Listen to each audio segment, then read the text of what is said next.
It was tense right from the start. There were protesters, hundreds of them. Before I knew it, a police officer, at least one police officer, maybe multiple, pulled me down from the back of my hoodie and threw me to the ground and bashed my face into the street. And then this police officer put his boot to my neck and cuffed me. I am continuously identifying myself as press. I said I have credentials. They cuffed me again at the station, and where the police officer told me I was being charged with resisting arrest. That is just the most recent piece of evidence about violence against the media at Donald Trump rallies.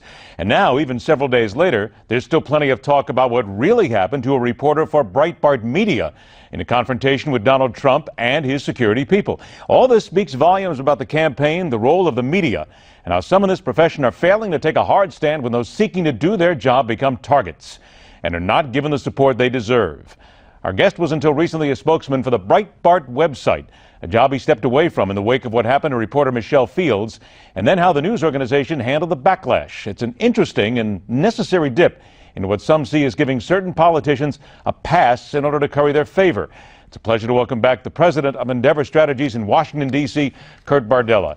Kurt, it's a pleasure to get a chance to talk to you again. Let's go ahead and get right into this. You walked away from the Breitbart folks. You had them as a client, and they basically got involved in the Michelle Fields incident, but you felt that they didn't quite back her up. What's the inside take here, Kurt? Well, it's one of those cases where what you've seen publicly is the case internally, I suspect. I think that when a reporter of any organization says that something happened to her that's inappropriate, inexcusable, crosses the line and boundary, of physical contact, you have an obligation as that organization to stand by your reporter, that member of your team.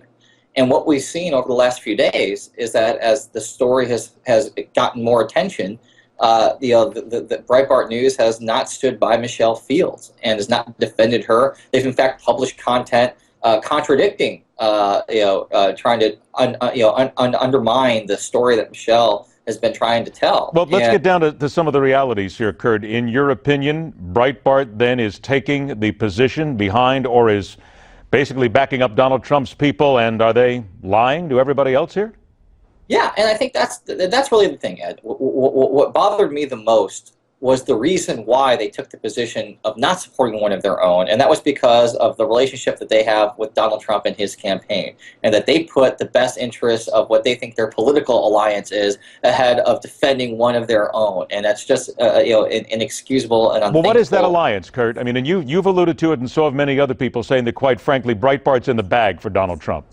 I think it's very obvious from their coverage day in, day out that Breitbart is on Team Trump. And that the Breitbart News right now might as well be a de facto Donald Trump super PAC in the way that they cover him and in the way that they refuse to hold him accountable for his actions, his words, his rhetoric that's creating violent situations. And every Donald Trump rally now runs the risk of turning into a Donald Trump riot. But is it just possible, and as journalists, let's look at this, is it just possible?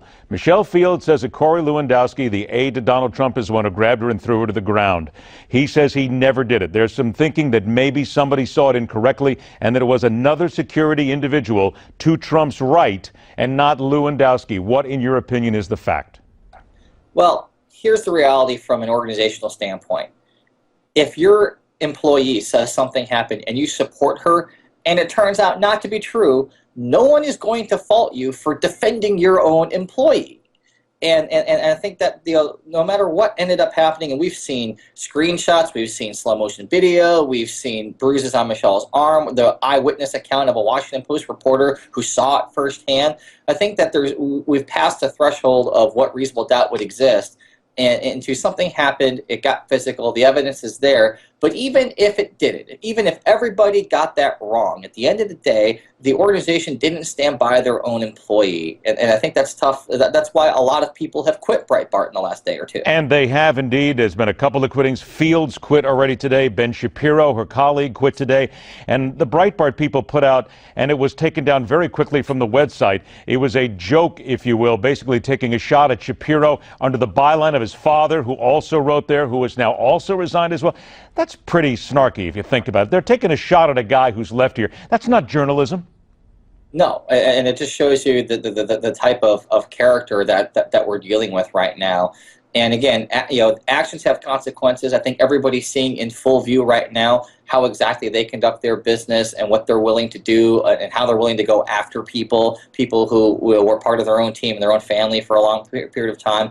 Ben Shapiro's been one of those people who's with that company for such a long period. He's synonymous with Breitbart in a lot of ways. And the fact that they would so willfully and quickly, even for a minute, put something out there like that, attacking him that way and making very distasteful references visually, it just tells you exactly what I'll have to say this. I've been in this business more than 30 years. It's despicable to go after an employee like that, somebody who worked for you, and all you do is you try to make fun of them like that. And it certainly shows that Breitbart has lost all credibility.